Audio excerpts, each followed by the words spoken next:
ప్రియ దేవుని బిడ్డలారా, ఈరోజు ప్రత్యేకమైన ఉపదేశం ఏంటంటే లక్ష్యముంచుట. లక్ష్యము అంటే గురి. ఒక లక్ష్యము కలిగి జీవించాలి, ఒక గురి కలిగి జీవించాలి, ఒక గురి అనేది ఉండాలి. లక్ష్యము అంటే గురి, గమ్యము, ఉద్దేశము, ఒక ధ్యేయం, ఒక ఆశయం అన్నిటి ఉండాలి, ఒక గోల్ ఉండాలి. దేవుని బిడ్డలారా, సాతానుకు కూడా గోల్ ఉంది, సాతానుకు కూడా ఒక ఉద్దేశం ఉంది, సాతానుకు కూడా ఒక గురి ఉంది. వాడి గురి ఏమి? అందరినీ నరకానికి తీసుకొని వెళ్ళాలి. లోకంలో కూడా కొంతమంది సాతాను చేతులు వాడబడే వాళ్ళు ఉంటారు. మందిరానికి పోనీయకూడదు, వాళ్ళదొక గురి. బస్సులు నిలబెట్టకూడదు, రాంగ్ రూట్లో ఆదివారం ఒక్కరోజే చర్చి కాడికి వచ్చి రాంగ్ రూట్లో పోకూడదు చర్చి వాళ్ళు అని చెప్పిపోవడం అధికారులే. వాళ్ళదొక గురి. మిగతా రోజుల్లో ఎట్లన్నా ఎవరన్నా ఎట్లన్నా తిరగని. ఇలా సాతానుకు కూడా గురి ఉంది, నరకం తీసుకొని వెళ్ళాలి, దేవుని నుండి ఎలా దూరం చేయాలి, అగ్ని నరకంలోనికి తీసుకొని వెళ్ళాలి. దేవుని బిడ్డారా, దేవునికి కూడా గురి ఉంది, దేవునికి కూడా ఒక ఉద్దేశం ఉంది, దేవునికి కూడా ఒక గోల్ ఉంది. Praise the Lord. ఆయనకు కూడా ఉంది, దేవునికి కూడా ఉంది ఉద్దేశం, సాతానుకు కూడా ఉంది ఒక ఉద్దేశం, గురి, గోల్, లక్ష్యం. మనుషుడా, నీకు ఏ లక్ష్యం, ఏ గురి, ఏ గమ్యం, నీ ఉద్దేశం ఏమి, నీ లక్ష్యం ఏమి? ప్రార్థింతగా దేవుని సన్నిధిలో లక్ష్యం గురించి దేవుడు తెలియపరిచాడు. నిజంగా ఈ వారంలో జరిగిన సంఘటనలు హృదయాన్ని ఎంతో కలిచివేసే సంఘటనలు. అదే ప్రకారం ఈ వారం దేవుడిచ్చిన వాక్యం ఇది. దేవుని బిడ్డలారా, ఒక లక్ష్యం కలిగి జీవించండి, ఒక గురి కలిగి జీవించండి. చాలామంది యవనస్తులకు, యవనరాండ్రకు, పెద్దలకు, స్త్రీలకు గురి లేని జీవితం జీవిస్తున్నారు. ఒక లక్ష్యం లేదు, ఒక ధ్యేయం లేదు. జాగ్రత్తగా దేవుని వాక్యం ఆలకించండి, జాగ్రత్తగా ఆలకించండి.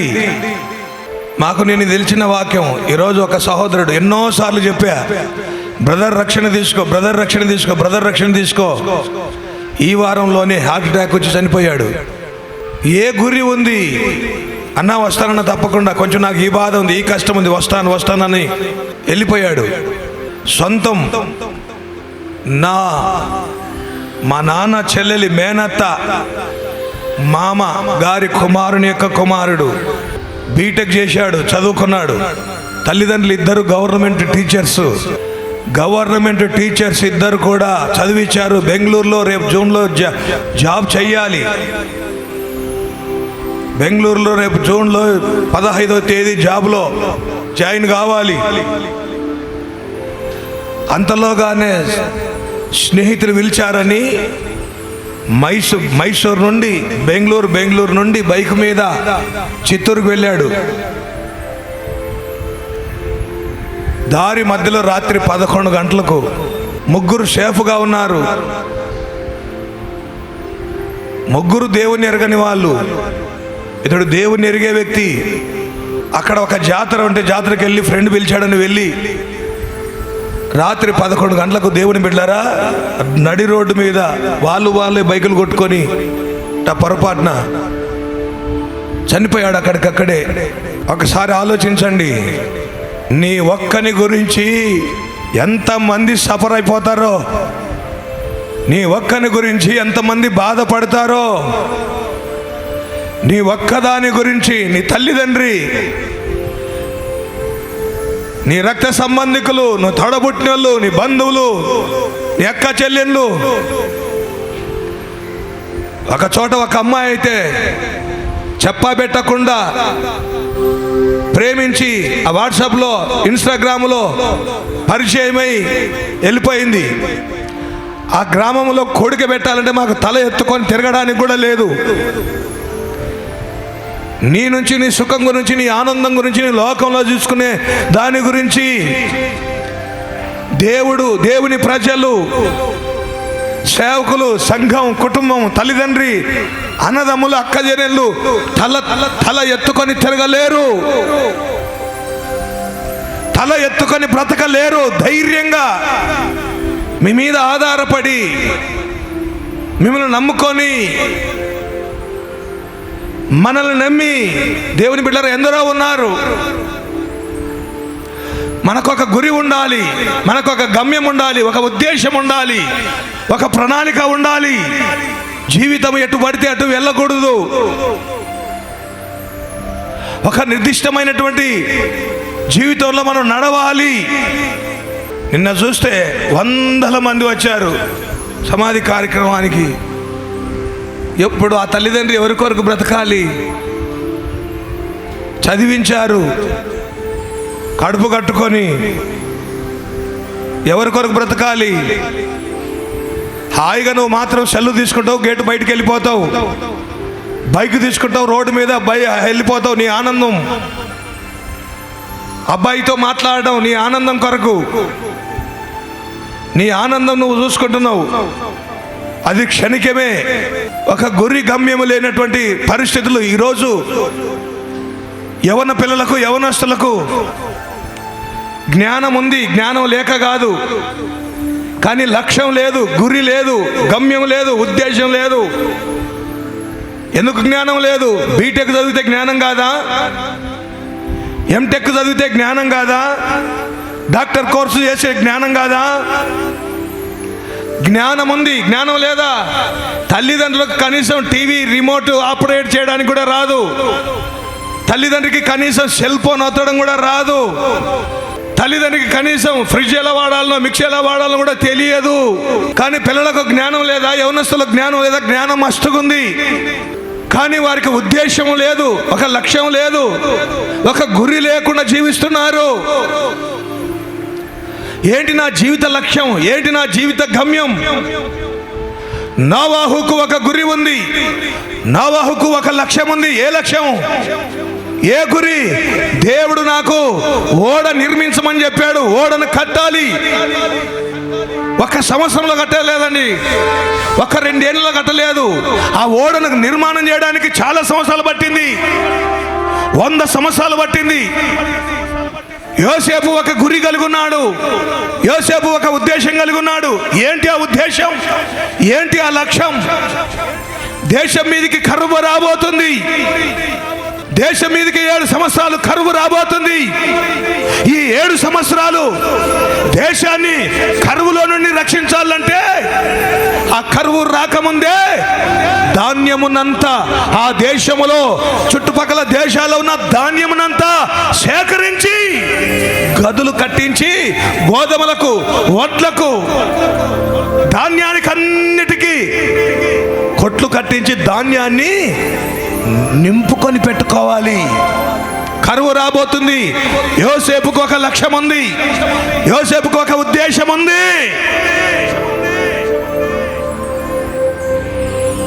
ప్రియ దేవుని బిడ్డలారా, పౌలుకు ఒక ఉద్దేశం ఉంది. నేను అన్ని జనులకు సువార్త ప్రకటించాలని నా ఆశ. 15:20 అంటాడు,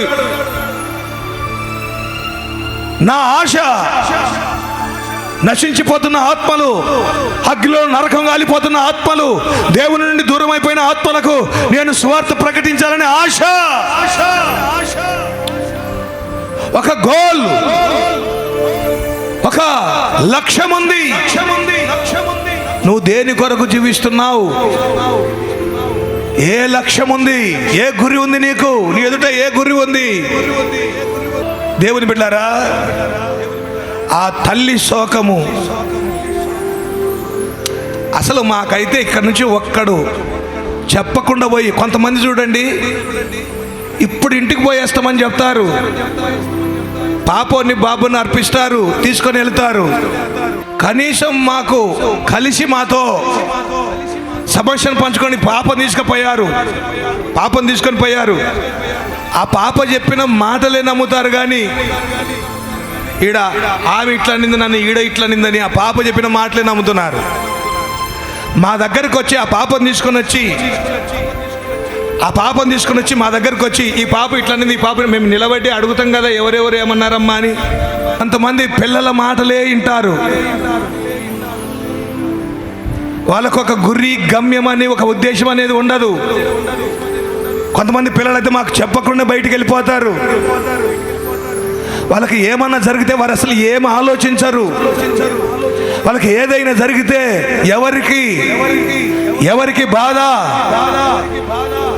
ఎవరికి బాధ, నిద్రలు కాసి తినక ఉద్యోగం వదిలిపెట్టి తినేది అరగకనా మాకు ఇంట్లో కూర్చున్న హాయిగా, ఇవన్నీ చాలా మంది ఆలోచించరు.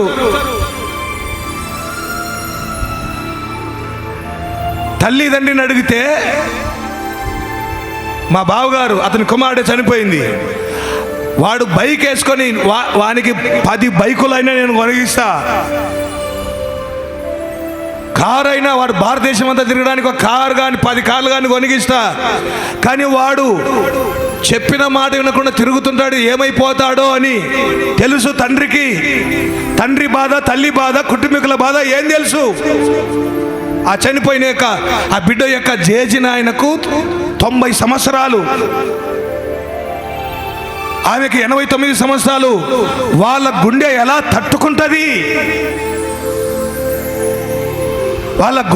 తట్టుకుంటుంది? ఒకసారి ఆలోచించాలి.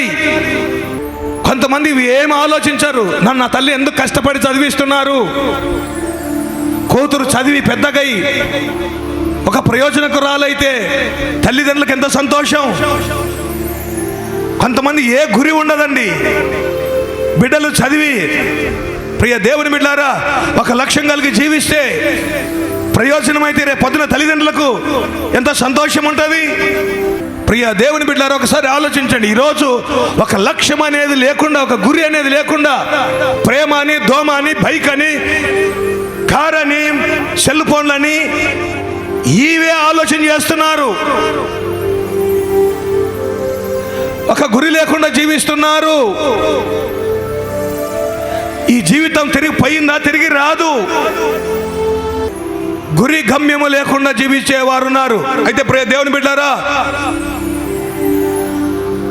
చూడండి, చదువుకున్నంత మాత్రాన వారికి ఒక లక్ష్యం ఉందని అనుకోవద్దండి. మొదటి కొరింథీ పత్రికలో 1వ అధ్యాయము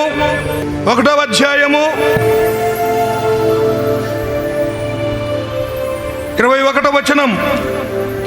దేవుని జ్ఞానానుసారంగా లోకం తన జ్ఞానం చేత దేవుని ఎరగకుండినందున స్వార్థ ప్రకటన అయిన వెరితనం చేత నమ్మువారిని రక్షించుట. ఈ లోక జ్ఞానము 20వ వచనం. జ్ఞాని ఏమయ్యను, శాస్త్రి ఏమయ్యను, ఈ లోకపు తర్కవాది ఏమయ్యను, ఈ లోక జ్ఞానమును దేవుడు వెర్రితనం. ఈ లోక జ్ఞానం వెర్రితనం. జాగ్రత్త గమనించండి. నువ్వు బీటెక్ చేసినా, ఎంటెక్ చేసినా, డాక్టర్ అయినా, లాయర్ అయినా, ఈ లోక సంబంధమైన జ్ఞానం, గోల్ అనేటివి 2 ప్రకారాలు ఉన్నాయి, 2 రకాలున్నాయి. ఒకటి స్వల్పకాల గోల్, స్వల్పకాల లక్ష్యం, స్వల్పకాల ఉద్దేశాలు. రెండోది దీర్ఘకాలిక. ఏమన్నాడు? దీర్ఘకాలము యొక్క గోల్, దీర్ఘకాలం ఉండే గోల్.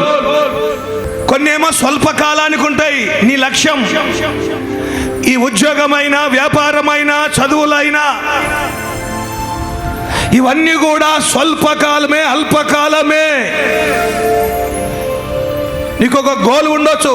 అయితే దేవుడు అంటున్నాడు, ఈ లోక జ్ఞానం అంతా కూడా వెర్రితనం. నిన్ను ఏది రక్షించలేదు, నిన్ను ఏది కాపాడలేదు. మరి ఎట్ట బతకాలయ్యా? గోల్ లేకపోతే, చదువు లేకపోతే, బీటెక్ లేకపోతే, ఎంటెక్ లేకపోతే, డాక్టర్ కాకపోతే మరి ఎట్లా బ్రతకాలి? యేసయ్య అన్నిటికీ జవాబిచ్చాడు.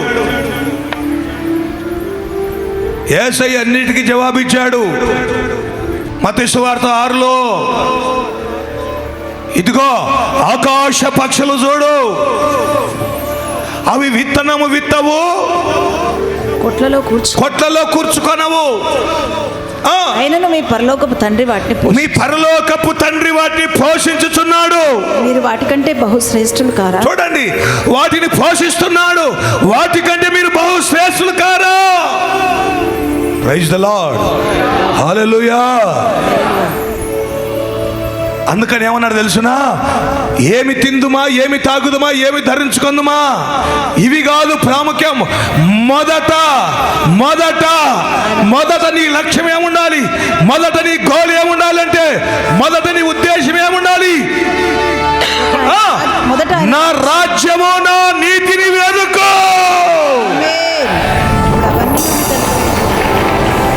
మొదట నా రాజ్యం వెతుకు, నా నీతిని వెతుకు, అప్పుడు అవన్నీ మీకు అనుగ్రహింపబడును.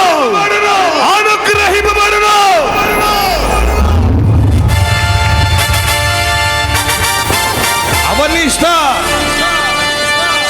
మొదట నా రాజ్యాన్ని, నా నీతిని వెతుకు.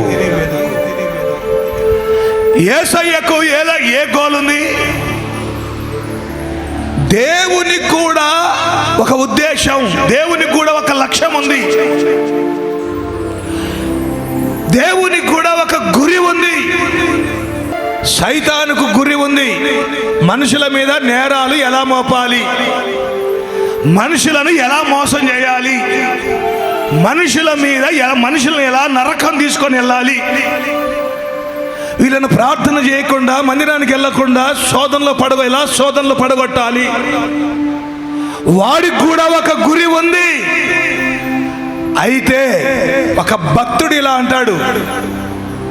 ఆ భక్తుని పేరు యోబు. 7 మంది కుమారులు, 3 కుమార్తెలు, 500 జతల ఎడ్లు, 6 గాడిదలు, 7,000 గొర్రెలు, మందల ఆస్తి. ఇన్ని ఉన్నా కూడా అందరు చనిపోయినారు. కానీ ఆ భక్తుడు అంటాడు, ఇన్ని పోయినా కూడా 23:10 నేను నడుచు మార్గం ఆయనకు తెలియను. ఆయన నన్ను శోధించిన తర్వాత నేను సువర్ణం వలె కనబడుదును. నా పాదములు ఆయన అడుగుజాడలు విడవక నడిచినవి. నేను ఇటు అటు తొలగక ఆయన మార్గం అనుసరించి యోబును లాగడానికి స్నేహితులు, భార్య. చూడండి, ఈరోజు పక్కనోడు ఒక్క మాట చెప్తే అయిపోయా, రేపు మందిరానికి రాము. ఒక్క గేదె చనిపోతే అయిపోయా, ఒక ఆవు చనిపోతే, ఒక ఎద్దు చనిపోతే అయిపోయి మందిరానికి గోల్. మన గుర్రెంతా బర్రె, గొర్రె. ఎక్కడైనా విందులు ఏర్పాటు చేశారనుకోండి, ఈరోజు పుట్టినరోజు లేకపోతే పలాని రోజు అనుకోండి, ఏం చేసినారు? ఫస్ట్ ఇలా గోల్ వేరుంటుంది. భక్ష్యాలు అయితే భక్ష్యాల, మటన్ అయితే 10 మంది వస్తాం చూడు, సపరేట్ బకెట్ పెట్టాలా. వీళ్ళ గోల్ వేరే ఉంటుంది. కొందరి ఉద్దేశాలు, కొందరి గోల్, కొందరి యొక్క చూడండి ఎట్లా ఉంటారో. ఒకసారి యేసయ్య ఎదురుగానే ఉన్నాడు. పేతురు అంటాడు, అయ్యా నీవే అయితే నేను నీళ్ళ మీద నడిచి వద్దునా అంటే, పేతురు రా. పేతురు నీళ్ళ మీద నడవడానికి 2 అడుగులు వేయగానే గాలి.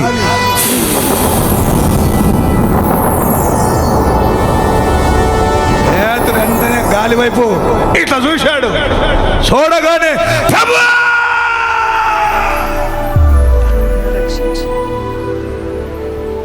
అల్ప విశ్వాసి, ఎందుకు సందేహపడితివి? నేను నీ ఎదురుగానే ఉన్నా కదా, నా వైపు చూడాలి కదా.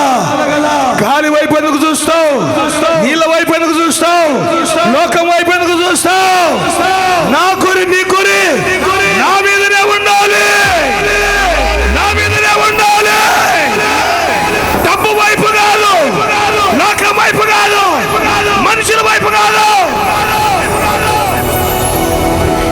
కొంతమంది అయితే అద్భుతాల వైపు చూస్తారు, గురి అద్భుతాల వైపు, మనుషుల వైపు చూస్తారు. అపోస్తల కార్యం 8వ అధ్యాయం, అపోస్తల కార్యం 8వ అధ్యాయం 10వ వచనం. కొద్దివాడు మొదలుకొని ఒకడు సీమోను అనేవాడు గారెడీలు చేస్తున్నాడు. గారెడీలు అందరూ అతన్ని చూసి ఏమనుకున్నారంటే, కొద్దివాడు మొదలుకొని గొప్పవాని మట్టుకు అందరూ దేవుని మహాశక్తి అనబడినవాడు ఇతడే అని చెప్పుకొనుచు అతన్ని లక్ష్య పెట్టి అతన్ని లక్ష్య పెట్టారంట. అతని వైపు చూస్తూ అతని గురి కలిగి ఉన్నారంట. అతను చూడండి లక్ష్య పెట్టారంట. అతడు బహుకాలము గారడీలు చేయొచ్చు వారిని విభ్రాంతి పరిచినందున వారు అతన్ని లక్ష్య. ఈరోజు చాలా మంది మనుషుల మీద లక్ష్య పెట్టే వాళ్ళు ఉన్నారు, గారడీల మీద లక్ష్య పెడతారు. గారడీలు కొంతమంది చూడండి, టీవీలలో స్వస్థతలని ఎగిరి పడడము, దుంకడము, ఇంకా ప్రోగ్రాం వాక్యం ఏముండదు, 1-2 గంటలు మొత్తం అదే ఉంటుంది. అందరూ దుంకి పడడము, ఒకరి మీద ఒకరు పడడము, లల్లల్లని కొట్టుకోవడము, ఇవే ఉంటాయి. కానీ అసలు వాక్యం అనేది ఉండదు. చూడండి ఈరోజు రకరకాల దేవుని బిడ్డల గారడీలు చేసే వాళ్ళ దగ్గరికి మనుషుల మీద లక్ష్య పెడుతున్నారు. అది దేవుని శక్తి అనుకొని. చూడండి చీరగట్టి నీకు పోతారు, చీరగట్టి నీకే బొమ్మకు చీరగట్టి నీకు పోతారు. వీళ్ళకు ఏం చెప్పాలా? ఉడుకుడుకు గంజి పోయాలి నెత్తి మీద.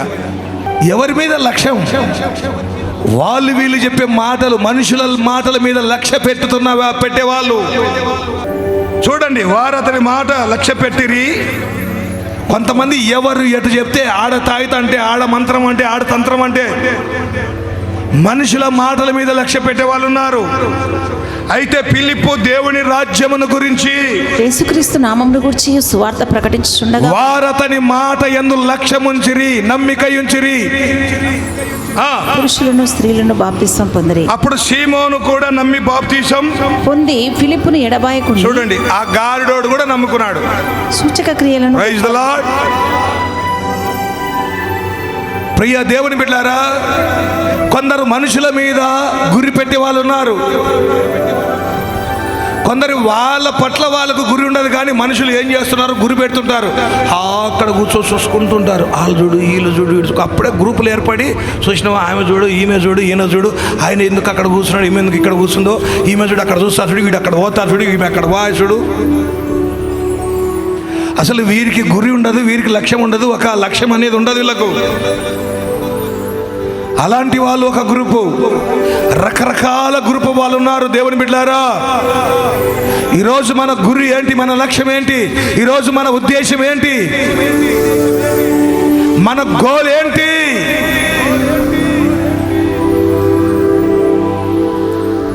లక్ష్యం అనే దానికి ఆపోజిట్ అలక్ష్యం, నెగ్లెక్ట్ చేయడం.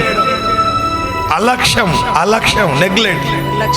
ఇంకొక మాట కూడా ఉన్నది, కేర్లెస్నెస్ అన్నమాట. ఆయన అంతేలే చెప్తూనే ఉంటాడు, లేయిరా పోదాం పారా, ఆయన మామూలుగా చెప్తూనే ఉంటాడు. పట్టించుకోకపోవడం, చెప్పిన మాట అలక్ష్యం,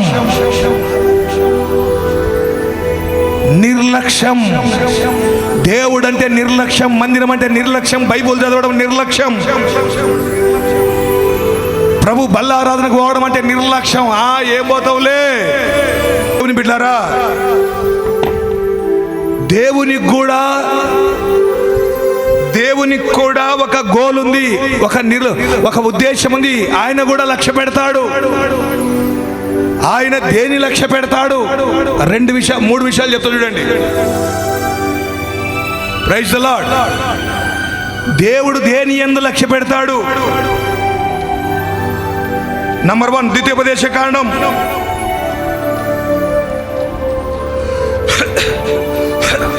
సాతాను దేని యందు లక్ష్య పెట్టాడో చెప్పానుగా, కానీ రెఫరెన్స్ లీలా. సాతాను రిఫరెన్స్ చాలా ఉండే వాళ్ళు లక్ష్య పెట్టేటివి కదా. మన ప్రకటన గ్రంథంలో 12లో నేరాలు మోపేలాకి వాడి లక్ష్యం, వాడి గురి ఏంటంట నేరాలు మోపడం, మోసాలు చేయడం. వాని గురి ఒకటి కాదండి, హత్యలు చేయడం, మర్డర్లు చేయడం, మానభంగాలు చేయడం, రోడ్డు మీద ఆత్మహత్యలు చేపించడం.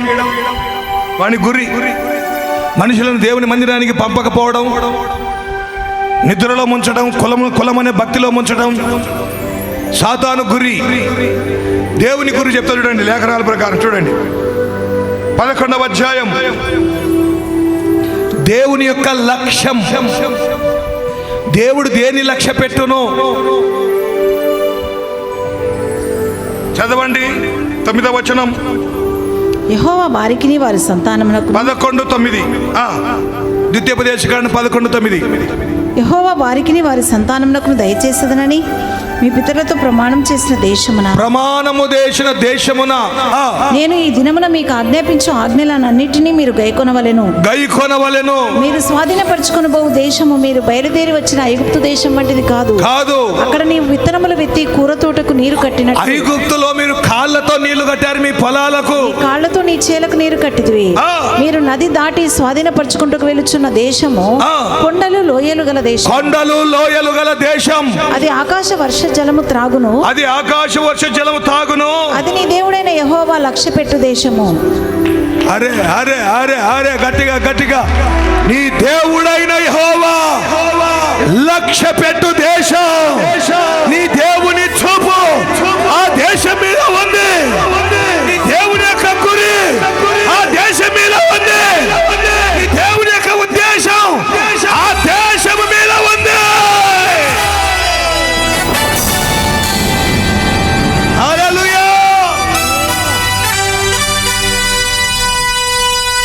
దేవుని బిడ్డలారా, నీ దేవుడైన యెహోవా ఆ దేశమును లక్ష్య పెట్టును. వాగ్దాన భూమి కనాను దేశం గురించి వాగ్దానం చేశాడు. ఈ రోజు మన వాగ్దాన భూమి ఎక్కడుంది? మన వాగ్దాన దేశం ఎక్కడుంది? అబ్రహాము యొక్క గురి, అబ్రహాము యొక్క లక్ష్యం, అబ్రహాము యొక్క ఉద్దేశం ఏంటి? 11 దేవుడు దేనికి శిల్పియు నిర్మాణకుడై ఉన్నాను. పునాదులు గల పట్టణము కొరకు అబ్రహాము ఎదురు చూచుచుండెను. Praise the lord. ఆ దేశమును బట్టి దేవుడు యెహోవా దేశాన్ని లక్ష్య పెట్టుచున్నాడు.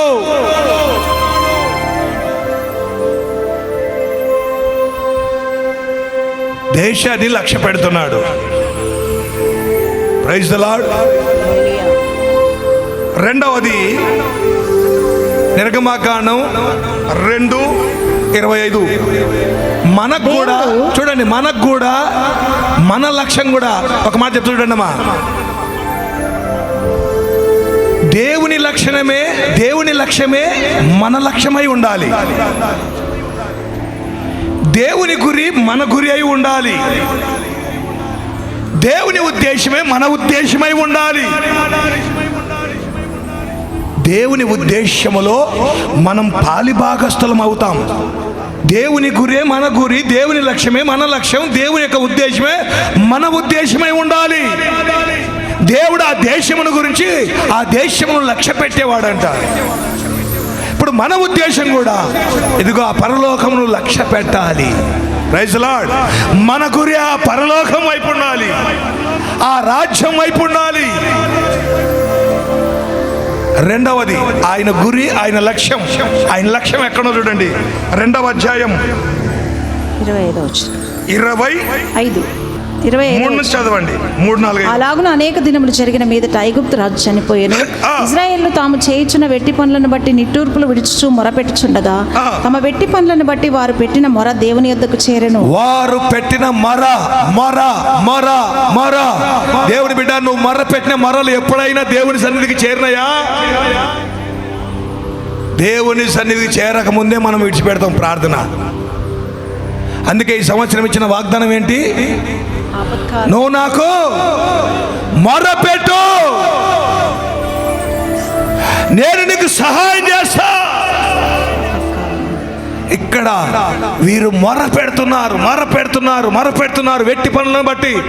కొన్నిసార్లు కష్టాలు, నష్టాలు, ఇరుకులు, ఇబ్బందులు వస్తే చచ్చిపోతే బాగుంటుంది అనుకునే వాళ్ళు ఉంటారు. చచ్చిపోతే బాగుండదు. దేవుని బిడ్డలారా, ఆ బాధలను బట్టి మనం ఏం చేయాలంటే మొర పెట్టడం నేర్చుకోవాలి, ప్రార్థించడం నేర్చుకోవాలి, దేవునికి మొర్ర పెట్టడం నేర్చుకోవాలి. వాళ్ళు మొర్ర పెట్టగా వారు పెట్టిన మొర దేవుని యొద్దకు చేరెను. కాగా దేవుడు వారి మూలుగులు విని అబ్రహాం, ఇస్సాకు, యాకోబులతో తాను చేసిన నిబంధనను జ్ఞాపకం చేసుకొని దేవుడు ఇశ్రాయేలును చూచెను.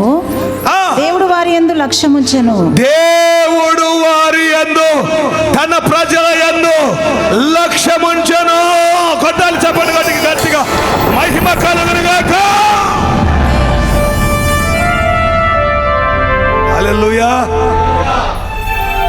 ఆయన లక్ష్యం ఏంటంటమ్మా? గట్టిగా చెప్పండి.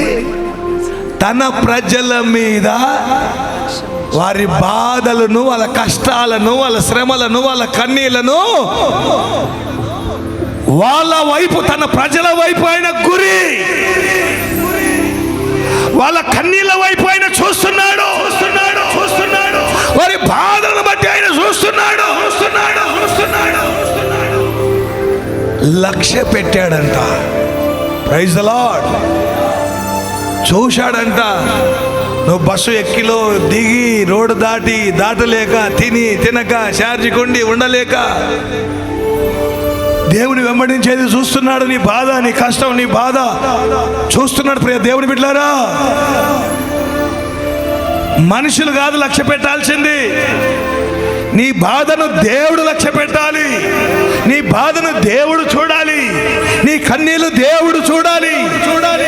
దేవుడు తన ప్రజల బాధను లక్ష్య పెట్టెను. Praise the Lord. అప్పుడు దేవుడు ఏం చేశాడు?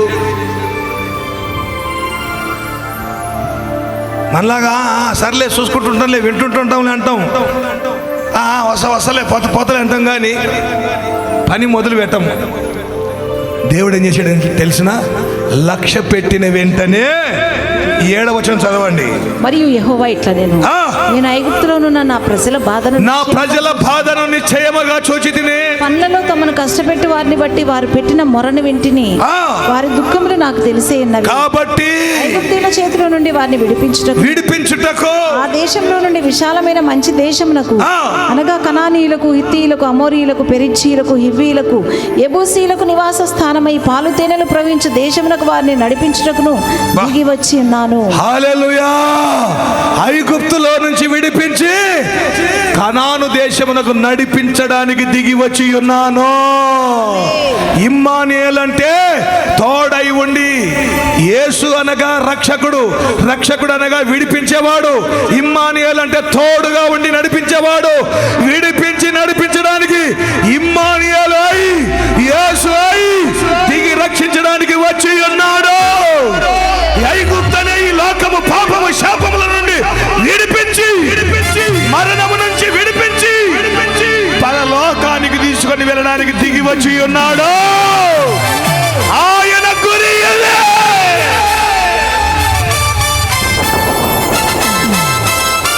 Praise the Lord. ఆయన గురి ఇదే. ఆయన లక్ష్య పెట్టు ప్రజలు, ఆయన లక్ష్య పెట్టు ఆయన దేశం. ఆయన దేని లక్ష్య పెడతాడు? ప్రమాణం చేసిన దేశాన్ని బట్టి. ఆయన ఎవరిని లక్ష్య పెడతాడు? మొర పెట్టే వారి బాధలు, కష్టాలను బట్టి తన ప్రజలను లక్ష్య పెడతాడు. అందుకే దిగొచ్చాడు. అయితే ప్రియ దేవుని బిడ్డారా, ఆయన దిగి వచ్చిన 3వ పని తర్వాత లాస్ట్లో చెప్తా. ఆయన దిగి వచ్చినా కూడా ఆయన మాటలు లక్ష్య పెట్టని వాళ్ళు ఉన్నారు. ఆయన మాటలు వినని వారు, ఆయన మాటల మీద గురి లేని వారు, ఆయన మాటల మీద ధ్యాస లేని వారు, అశ్రద్ధ, నెగ్లెక్ట్ చేయడం, అశ్రద్ధ చూపడం. వారికి దేవుడు అద్భుతాలు చూపించాడు, 10 అద్భుతాలు, ఎన్నో అద్భుతాలు చేశాడు. ఎర్ర సముద్రాన్ని పాయలు చేశాడు, వారికి ఆహారం కురిపించాడు, పరలోకపు మన్నా, ఎన్నో అద్భుతాలు చేశాడు. కొంతమంది చూడండి 7 సార్లు కూర్చుంటారు బాప్తీసానికి, వాళ్ళ హృదయం ఇప్పటికీ మారలే.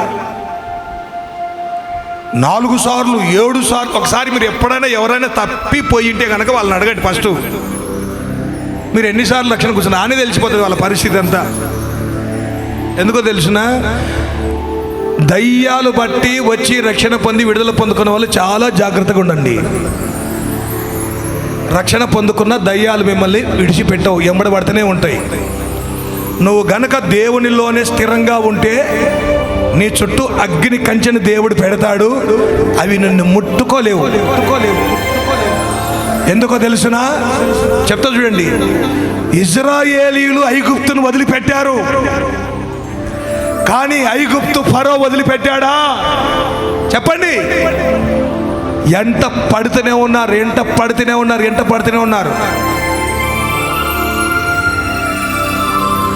పడుతూనే ఉన్నారు. నువ్వు కూడా రక్షణ పొందినా కూడా సాతానుడు నీ వెంట ఎప్పుడు దొరుకుతావా వెంట పడుతూనే ఉంటాడు. యోబును కూడా విడిచిపెట్టలేదు, యేసు ప్రభువును విడిచిపెట్టలేదు, పౌలును విడిచిపెట్టలేదు. యేసయ్య ఏం చెప్పాడంటే అలాంటి వారి గురించి, ఒక్కసారి ఒక మనిషిని దయ్యం వదిలిపెట్టి పోయిన తర్వాత ఆ మనిషి, ఆ దయ్యము నీరు లేని చోటు వెతుకుతుంటుందంట. నేను ఇడిచి ఇంటికి ఇడిచిపెట్టి వచ్చాను, నీరు ఎక్కలేదు అని చూసి వస్తే ఆ ఇడిచిపెట్టే ఇంటి దగ్గరికి మళ్ళీ తిరిగి వస్తుందంట చూడడానికి. అక్కడ ఎవ్వరు లేకపోతే కనుక మళ్ళీ 7 దయ్యాలు తీసుకోవరే, నేను ఇంతకుముందు ఈడ ఉన్నా,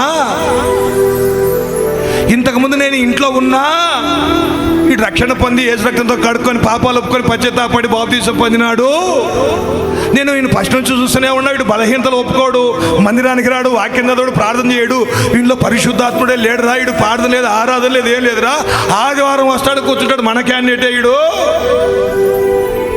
అప్పుడేమన్నా ఇల్లు ఇడిచిపెట్టినా కానీ ఇప్పుడు వరే వీని కాడ ఉంటే ఇక మనకు భలే ఉంటుందిరా అని చెప్పి ఇంకా 7 దయ్యాలు ఎంట పెట్టుకొని వస్తాడంట.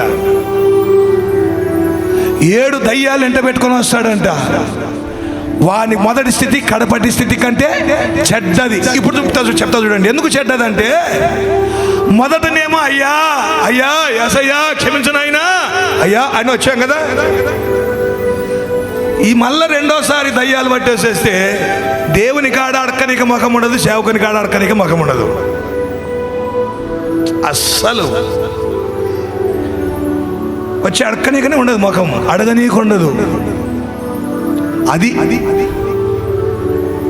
మొదటి స్థితి కంటే కడపటి స్థితి చెడ్డది.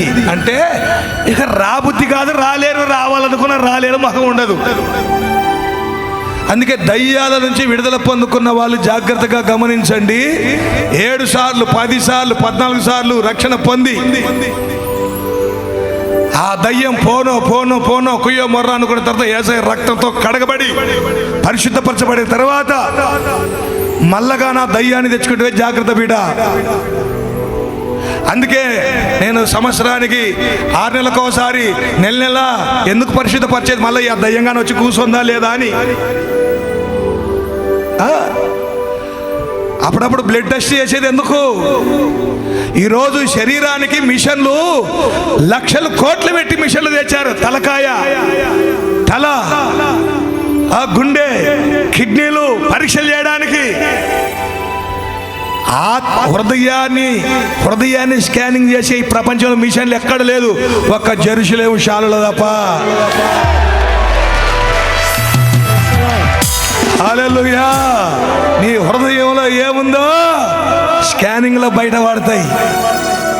కొంతమంది రోగాన్ని దాపెడతలు ఉన్నారు, ఇటుకొచ్చి బయటపడతాయి. నాయన అన్నీ అనేది పక్కకెళ్ళి బలహీనతలు ఒప్పుకునేది లేదు. రోగాలు సిగ్గుపడి రోగాలను దాపెట్టుకునే వాళ్ళు ఉన్నారు. ఇంకొంతమంది అయితే మేము ఎట్లా పాపాన్ని ఇడిచిపెట్టి బయటకు వచ్చేది లేదు గనుక స్కానింగ్ తీయాల్సిన పని లేదు, సత్యమని. కొంతమంది వచ్చిన చూడు, రోగం ఎట్లా చచ్చిపోతా పోతే స్కానింగ్ దగ్గరికి రారాళ్ళుగా పోతే ఎట్లా సస్తే ఎట్లా. నీ హృదయంలో ఏ పాపం అనేది ఉందో ఈ జెరూసలేము విషయాలలో స్కానింగ్, హృదయములో ఉన్నవన్నీ కూడా దేవుడు యెరూషలేములో కొలివి అగ్ని కొలివిని ఏర్పాటు చేసి పెట్టాడు దేవుడు. హల్లెలూయా, హల్లెలూయా. నీకు తల స్కానింగ్ చేస్తే, గుండె స్కానింగ్ చేసిన, శరీరం అంతా స్కానింగ్ చేసిన 5,000 10,000. ఆ స్కానింగ్ చేస్తే కూడా ఆ మిషన్ల ద్వారా వచ్చే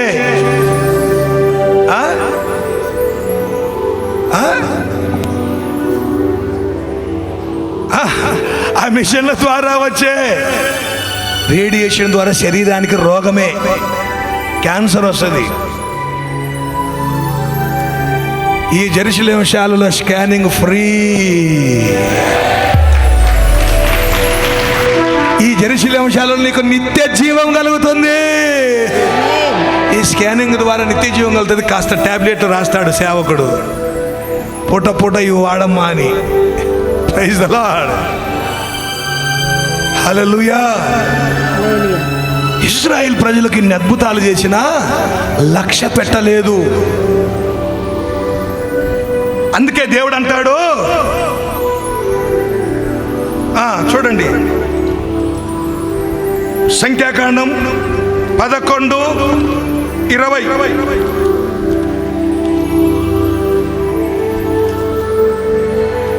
ఒక నెల దినముల వరకు అనగా అది మీ నాసికా రంధ్రముల నుండి వచ్చి మీకు అసహ్యం పుట్టు వరకు దాన్ని తిందురు.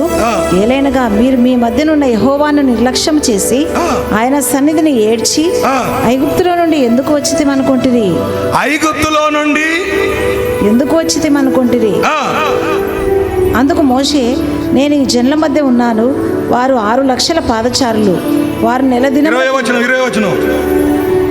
ఒక నెల దినముల వరకు అనగా అది మీ నాసిక రంధ్రం నుండి వచ్చి మీకు అసహ్యం పుట్టు వరకు దాన్ని తిందురు. ఏలనగా మీరు మీ మధ్యనున్న యెహోవాను నిర్లక్ష్యం చేసి. యెహోవాను నిర్లక్ష్యం, లక్ష్యము అలక్ష్యము నిర్లక్ష్యం.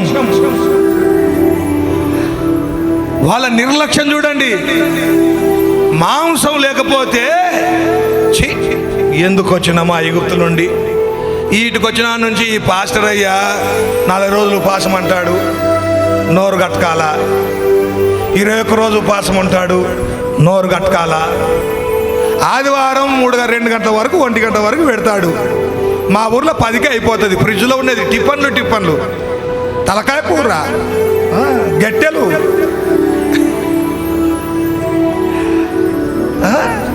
సూపు రాకుంటుండొచ్చు. ఈయన 10-1 గంట వరకు పెడతాడు.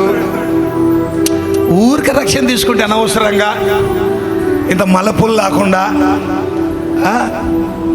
గంగిరెద్దు లెక్క ఉండాలి కదా. గంగిరెద్దు లెక్క ఎక్కడి నుంచి వచ్చాక అంటే ఎదుగో పలా నుంచి వచ్చి అని చెప్పాలి కదా.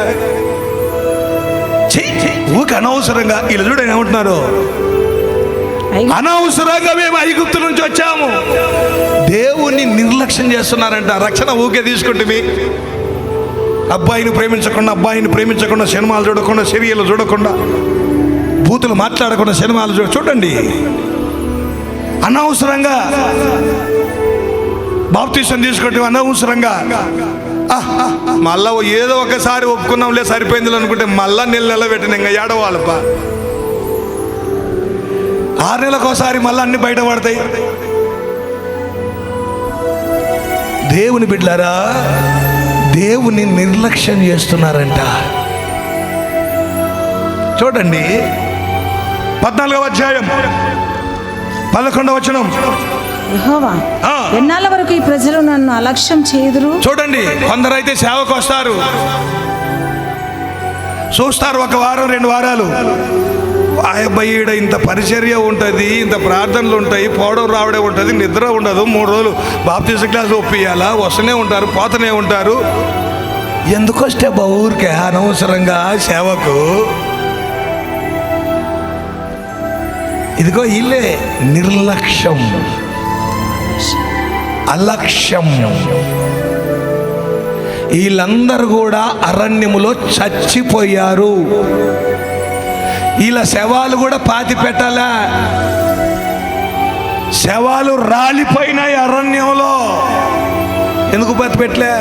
పాతి పెట్టాలంటే కొంతమంది తీసుకపోయేది అన్న తిలగంగలు వేసి, తీసుకపోయేది కొండల్లో నుంచి పైనుంచి ఎత్తి పాడేసేది, అంతే. ఇజ్రాయేలు అరణ్యంలో రాలిపోయారంట. ఒక్క కాలేబు యెహోషువ దేవుని మాటలు యందు లక్ష్యం ఉంచారో. హల్లెలూయా. లక్ష్యం ఉంచకపోతే ఏం జరుగుతుంది చూడండి. 14:11. ఎన్నాళ్ళ వరకు ఈ ప్రజలు నేను వారి మధ్యన చేసిన సూచన అలక్ష్యం చేయుదురు? ఎన్నాళ్ళ వరకు నేను వారి మధ్యన చేసిన సూచక్రియలన్నిటినీ చూచి నన్ను నమ్మకయిందురు. నేను వారికి స్వాస్థ్యమియ్యక తెగులు చేత వారిని హతం చేసి, తెగులుతో సంపుతా, యాదో ఒక రోగం పెట్టి చంపేస్తాం వీళ్ళను. చూడండి, దేవుడు అంటున్నాడు, ఏదో ఒక తెగులు పెట్టి మోసే నువ్వు పక్కకు జరుగు, నాకు కోపం వస్తుంది. వీళ్ళు నా మాట అంటే నిర్లక్ష్యం చేస్తారు, బల్లకుడికి పోరు, ఎక్కడ పోరు. నువ్వు ప్రక్కకు జరుగు మోసే. అలక్ష్యం చేస్తున్నారు. నేనేమో వాగ్దానం చేసిన భూమి మీద లక్ష్యం ఉంచా, నేనేమో ఈ ప్రజల మొర విని లక్ష్యం చేశా, వాళ్ళని విడిపించా. కానీ వీళ్ళేమో నా మాట వినకుండా పెళ్ళిళ్ళు చేసుకొని హాయిగా ఇళ్ళ కాడ కూర్చున్నారు. భార్య ముఖం చూసుకుంటా, భర్త ముఖం చూసుకుంటా హాయిగా లోకంలో, పాపంలో లోకం వైపు చూసుకుంటా.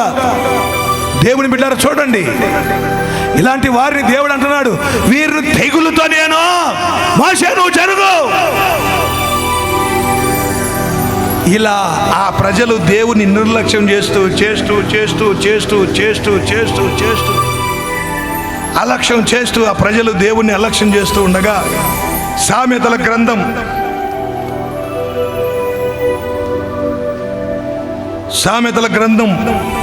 1వ అధ్యాయం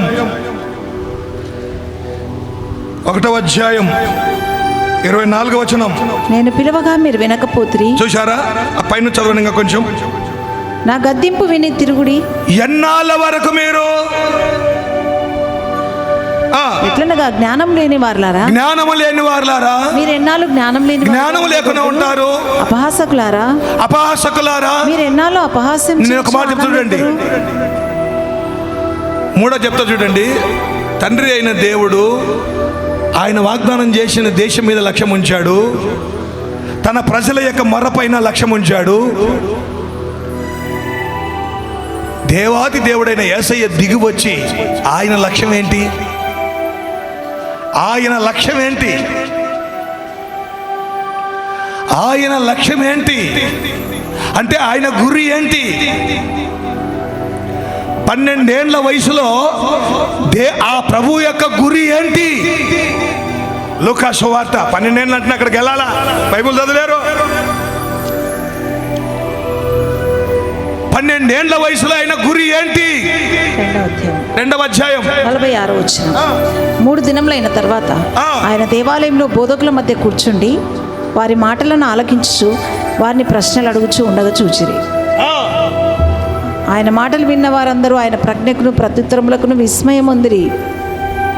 జ్ఞానమందు యేసు జ్ఞానమందును వయస్సునందు, జ్ఞానమందు వయస్సునందును, వయస్సునందు, దేవుని దయయందును, దేవుని దయయందు, మనుషుల దయయందును, మనుషుల దయయందు వర్ధిల్లుచుండెను. కుమారుడా, నువ్వేం చేస్తున్నావయ్యా ఇక్కడ అంటే 12 ఏళ్ల వయసులోనే యేసయ్య ఏమన్నాడు? నేను నా తండ్రి పనుల మీద ఉండాలి, నా గురే, నా లక్ష్యం నా తండ్రి పనుల మీద నేను ఉండాలి.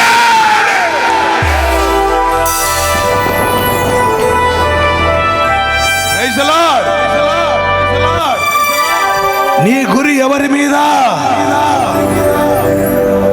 నీ లక్ష్యం ఎవరి మీద? నీ ఉద్దేశం ఎవరి మీద? నీ ఆశయం ఎవరి మీద? ఈరోజు స్ట్రైకులు చేస్తారు, అట్నేమంటారు, ధర్నాలు చేస్తారు. ఒక ఉద్దేశం, జీతాలు పెంచాలి అని ఒక ఉద్దేశం. కొందరు సమైక్య ఆంధ్ర కొరకు ఉద్దేశంతో కొందరు ధర్నా చేశారు, కొందరు స్వాతంత్ర్యం కొరకు ధర్నా చేశారు, వాళ్ళ ఉద్దేశం. అలాగే ఈ రోజు నీ ఉద్దేశం ఏమి? సొంత లక్ష్యాలు, సొంత గురి ఉంది. సామెతలు 3 ఏమంటాడు? నీ స్వబుద్ధిని ఆధారము చేసుకొనక పూర్ణ హృదయముతో, నీ స్వబుద్ధిని ఆధారం చేసుకొనక పూర్ణ హృదయముతో యెహోవా యందు నమ్మిక ఉంచు. నేను జ్ఞానిని కదా అని నీవు అనుకొనవద్దు. యెహోవా యందు భయభక్తులు కలిగి చెడుతనము విసర్జించము. అప్పుడు నీ దేహమునకు ఆరోగ్యము కలుగుతుంది, ఎముకలకు సత్తువయు కలుగును. ఆయన నీ మార్గం సరళం చేయును. నీ స్వబుద్ధిని ఆధారం చేసుకొనవద్దు. నీ సొంత జ్ఞానం విడిచిపెట్టు, నీ సొంత లక్ష్యాన్ని విడిచిపెట్టు. ఈరోజు చాలా మంది, ఇప్పుడు కాలేజ్ పిల్లలు చూడండి, ఏ సబ్జెక్ట్ తీసుకోవాలో తెలియక కొంతమంది, ఒక అమ్మాయి అయితే డాక్టర్ కావాలని సిఈసి తీసుకోండి, లాయర్లు కావాలని బైపీసీ తీసుకోండి, ఆమె బీటెక్ చేయాలని బైపీసీ తీసుకోండి. కొంతమందికి చెప్పేవాళ్ళు లేరు, కొంతమందికి ఒకవేళ తెలిసినా కూడా ఆ సబ్జెక్ట్ ఎక్కడ ఉంటుందో, ఎక్కడ ఆ సబ్జెక్ట్, ఆ కాలేజ్ ఎక్కడ ఉంటుందో తెలియదు. కొంతమందికి అయితే తెలియక వెంటనే 10th పాస్ అయితేనే ఇంటర్ అయితేనే డిగ్రీ అయితేనే బిఈడి, 7 ఏళ్ళ వరకు చదివినా 10 ఏళ్ళు చదివిన ఉద్యోగాలు లేవు. మార్గం తెలియక, లక్ష్యం తెలియక, గురి తెలియక, గమ్యం లేక. బైబిల్లో రాయబడిన మాట, కొంతమంది మనిషి జీవితం అంటే ఎలా ఉందంట, ప్రసంగి గ్రంథం అంటాడు, ఊరికి వెళ్ళే మార్గం మర్చిపోయాడంట మనిషి.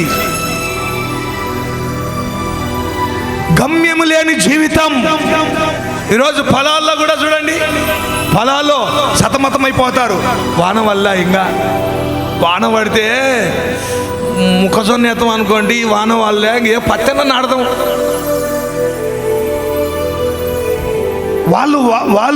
వాళ్ళ ఉద్దేశాలు చూడండి. ఇవన్నీ కూడా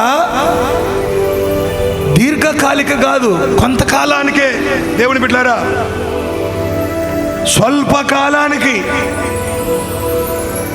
స్వల్పకాలానికి లక్ష్యం ఉంచడం.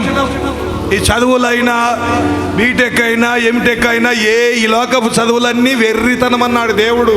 ఈ వెర్రితనానికి ఏమి లక్ష్యం ఉంచుతావు?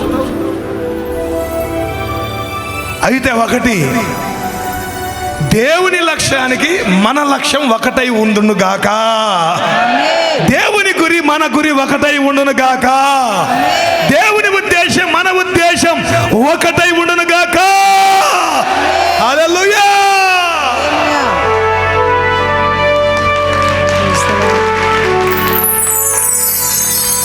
యేసయ్య అంటాడు, 3వది ఆయన గురి ఏంటంట, ఆయన లక్షణం ఏంటంట, జ్ఞానమందు. యేసయ్య వయసు ఎందుకు జ్ఞానమంది అంటే, జ్ఞానం అంటే ఆయన బీటెక్ ఎంటెక్లో జ్ఞానం కాదు, ఎదిగింది. యాకోబు పత్రికలో 5వ అధ్యాయంలో ఉంటుంది, పైనుండి వచ్చు జ్ఞానం, పైనుండి వచ్చు జ్ఞానం.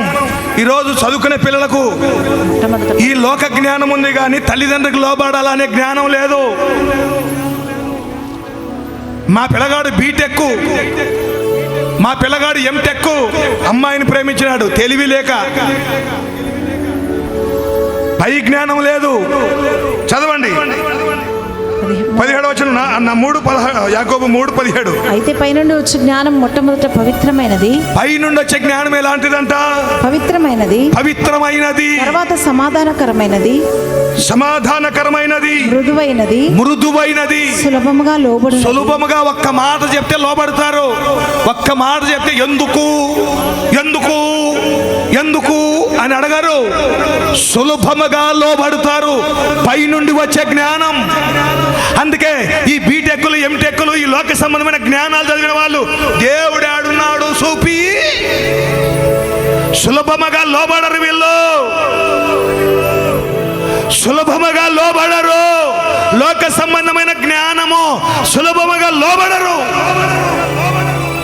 పైనుండి వచ్చే జ్ఞానం దేవుని జ్ఞానం. ఆ జ్ఞానం అంట సులభముగా లోబడేటట్టు చేస్తుంది. Praise the lord. హల్లెలూయా. పక్షపాతమైనను వేషధారణ అయినను లేనిదై ఉన్నది. నీతి ఫలము సమాధానం చేయవారికి. ఇంకొక మాట చూడండి. భూ సంబంధమైన జ్ఞానం అక్కడే 15వ వచనంలో ఈ జ్ఞానము పైనుండి దిగి వచ్చినది కాక భూ సంబంధమైనది, ప్రకృతి సంబంధమైనది, దయ్యముల జ్ఞానం వంటిదై ఉన్నది.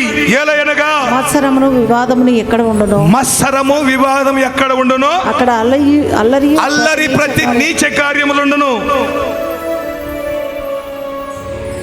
మీకు ఒక సంగతి తెలిసినామా? నిన్న పేపర్ ఎంతమంది చూసినారు? వ్యభిచారం చేసే వాళ్ళకు కూడా లైసెన్లు. Supreme court order. లోకం ఎటుపోతుందో చూడండి. ఈ లోక జ్ఞానం అదే మనస్సు మార్చుకొని, బుద్ధిని మార్చుకొని యేసయ్యను నమ్ముకుంటే వాళ్ళకు రేషన్ కార్డులే, వాళ్ళకు ఉద్యోగాలే.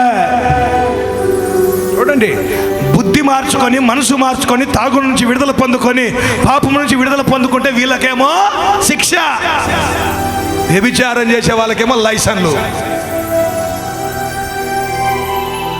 దేశం ఎటుపోతుంది చూడండి. ఈ భూ సంబంధమైన జ్ఞానం చూడండి. అల్లరి ప్రతి నీచ కార్యములు. యేసయ్య పైనుండి వచ్చే జ్ఞానములు అభివృద్ధి పొందుకున్నాడు. ఆయన గురి. ప్రియ దేవుని బిడ్డలారా, ఆయన గురి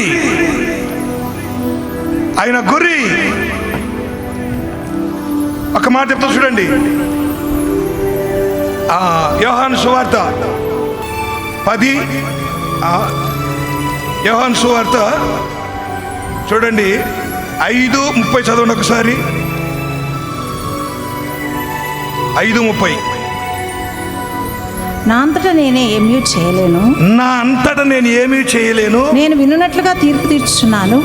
నన్ను పంపిన వాని చిత్త ప్రకారమే చేయకూడదును గాని నా ఇష్ట ప్రకారం చేయకూడను గనక. 4:34. యేసు వారిని చూచి నన్ను పంపిన వాని చిత్తం నెరవేర్చుటయు ఆయన పని తుదముట్టించుటయు నాకు ఆహారమై ఉన్నది. యోహాను సువార్త 6:38. ఆయన గురి చూడండి. నా ఇష్టంను నెరవేర్చుకుంటకు నేను రాలేదు. నన్ను పంపిన వాని చిత్తం నెరవేర్చుటకే పరలోకం నుండి దిగి వచ్చితిని. 17:4. చేయుటకు నీవు నాకు ఇచ్చిన పని నేను సంపూర్ణంగా నెరవేర్చి భూమి మీద నిన్ను మహిమపరిచితిని. 13:3. తండ్రి తన చేతికి సమస్తం అప్పగించననియు తాను దేవుని యొద్ద నుండి బయలుదేరి వచ్చననియు దేవుని యొద్దకు దేవుని యొద్ద నుండి బయలుదేరి వచ్చననియు దేవుని యొద్దకు వెళ్ళవలసి ఉన్నదనియు యేసు ఎరిగి. అది ఆయన గురి. ఏమి? తండ్రి యొద్ద నుండి దిగొచ్చా, తండ్రి యొద్దకు వెళ్ళాలా. Praise the Lord. చెప్పండి, గట్టి చెప్పండి. యేసయ్య గురి ఏమి? తండ్రి యొద్ద నుండి వచ్చా, తండ్రి యొద్ద నుండికే వెళ్ళాలా. ఆయన పని సంపూర్తి చేయాలి. ఆయన గురి ప్రియ దేవుని బిడ్డలారా, భూమి ఆకాశములు సృజించిన ఆ ప్రభు యొక్క గురి, లక్ష్యం, ఆయన లక్ష్యం, ఆయన ఉద్దేశం. ప్రియ దేవుని బిడ్డలారా, ఆయన ఉద్దేశం. అయితే ఆ దేవుడు పిలుస్తున్నాడు, నేను గద్దించాను రండి. నా గద్దింపు విని తిరగండి, నా వైపు చూడండి అంటే వాళ్ళు ఏం చేస్తున్నారు? సామెతలు 1 వాళ్ళు ఏం చేస్తున్నారు? 23, 24 నా గద్దింపుని విని తిరుగుడి, ఆలకించుడి, నా ఆత్మను మీ మీద కుమ్మరించుదును, నా ఉపదేశమును మీకు తెలిపెదను. నేను పిలువగా మీరు వినకపోతిరి, నా చేయి చాపగా ఎవరినూ లక్ష్య పెట్టకపోయిరి. అది దేవుని మాట గద్దింపుని వినకున్నారు, ఆయన మాటను లక్ష్య పెట్టకున్నారు, నిర్లక్ష్యం చేస్తున్నారు. నేను చెప్పిన బోధ ఏమి వారు వినక త్రోసివేసితిరి. నేను గద్దింపగా లోబడకపోతిరి. చూడండి ప్రియ దేవుని బిడ్డారా, నేను గద్దింపక వారు లక్ష్య పెట్టలేదు. నేను పిలుస్తున్నాను కానీ లక్ష్య పెట్టడంలే. వారిని పిలుస్తున్నాను కానీ నేను లక్ష్య పెట్టడం లే. వారు ఇంకో చోట అంటాడు ప్రియ దేవుని బిడ్డారా, పరిశుద్ధ గ్రంథంలో చూడండి. ఎక్కడంటే మత్తయి సువార్త 22 పరలోక రాజ్యమును గురించి యేసయ్య పరలోక రాజ్యమును గురించి తెలియపరుస్తున్నాడు. ఏమని? పరలోక రాజ్యం తన కుమారునికి తన కుమారునికి పెండ్లి విందు చేసిన ఒక రాజును పోలి ఉన్నది. ఆ పెండ్లి విందుకు పిలువబడిన వారిని రప్పించుటకు తన దాసులను పంపినప్పుడు వారు రాళ్ళొక్కపోయిరి. కాగా అతడు, ఇదిగో నా విందు సిద్ధపరిచి ఉన్నాను, ఎద్దులను క్రొవ్విన పశువులను వధింపబడినవి, అంతయు సిద్ధముగా ఉన్నది, పెండ్లి విందుకు రండని పిలువబడిన వారితో చెప్పుడని వేరే దాసులను పంపిన గాని వారు లక్ష్యము చెయ్యక, ఒకడు పొలమునకును మరి ఒకడు తన వర్తకం లక్ష్యము చెయ్యక, దేవుని మాటలు లక్ష్యము చెయ్యక వినకుండా ఒకడు తన పొలమునకు మరి ఒకడు తన వర్తకమునకు. వర్తకం అంటే వ్యాపారం. తక్కిన వారు అతని బాప్టిజం క్లాసులు అమ్మా అంటే వ్యాపారం. అయ్యా ఆల్నెట్ పేరుకి రండి అయ్యా అంటే పొలము. అయ్యా బాప్టిజం బల్ల కొడుకే వెళ్ళండి అంటే నువ్వు వచ్చి పెడతావా పొలానికి? ఒకసారి యేసయ్యని అడగండి, ఆ యేసయ్యనే సమాధానం చెప్తాడు మీకు. పొలమయ్యా పొలం, వ్యాపారమయ్యా వ్యాపారం. వారు లక్ష్య పెట్టకపోయిరి. జాగ్రత్త గమనించండి దేవుని బిడ్డలారా, లక్ష్య పెట్టకపోతే వచ్చే శిక్షకు అనుభవిస్తావు. ఆయన మాట లక్ష్య పెట్టకపోతే అక్కడ చూడండి ఏమన్నాడు? తక్కిన వారు అతని దాసులను పట్టుకుని అవమానపరిచి చంపిరి. భలే చెప్పినవులయ్యా. ఆ పాస్టర్ అంటే మీరట్లే చెప్తూనే ఉంటారు, ఇంకే పని లేదు పాటలేదు, మాకు పొలం లేదా, అప్పులు ఉన్నాయి, రోగాలు ఉన్నాయి, బాధలు ఉన్నాయి. చూడండి, వర్తకు వ్యాపారానికి పొలానికి వారు లక్ష్యము చెయ్యక.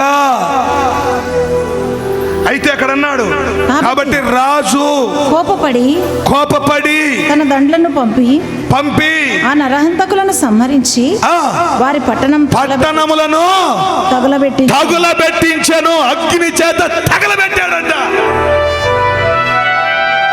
ఇది జరిగిందా జరగలేదా? జరిగిన సంఘటనే దేవుడు చెప్తున్నాడు ఇక్కడ. ఎక్కడ జరిగింది? ఇర్మియా గ్రంథం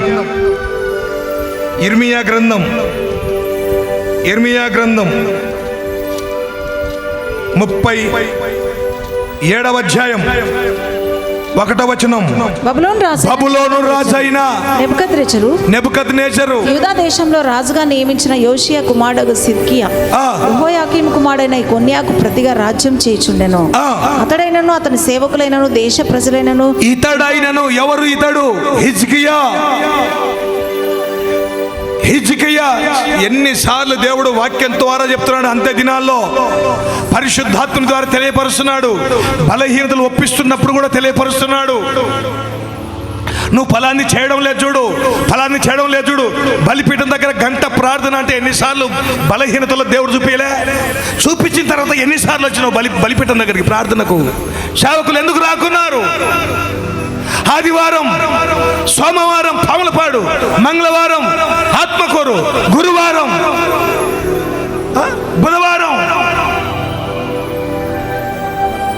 గురువారం కొత్తపల్లి, బుధవారం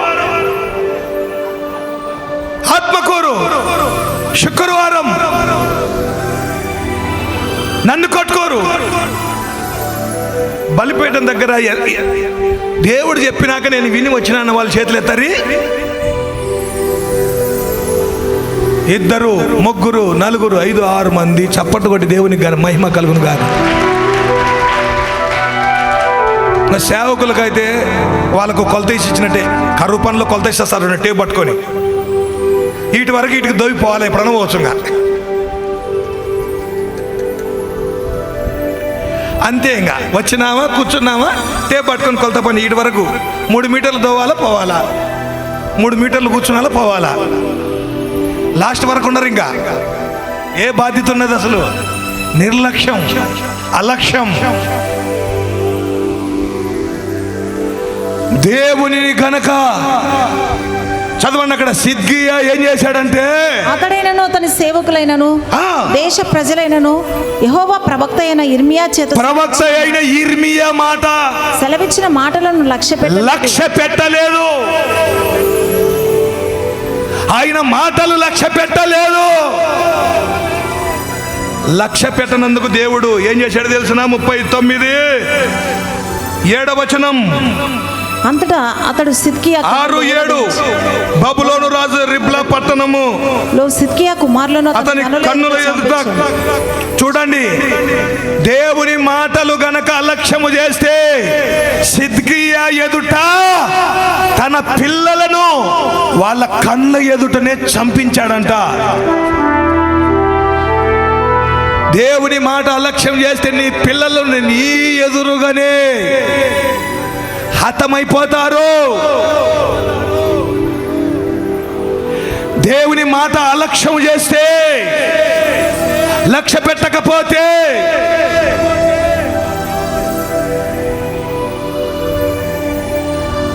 సిద్కియా కుమారుని అతని కన్నుల ఎదుటనే చంపించెను.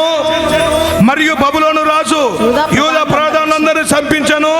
అతడు సిద్కియా కన్నులు ఊడదీయించి అతని బబులోనుకు తీసుకుని పోటకై. నువ్వు గుడ్డోడి అయిపోతావు, మనోనేత్రములు బంద్ అయిపోతాయి, చూడలేవు, సత్యాన్ని గ్రహించలేవు,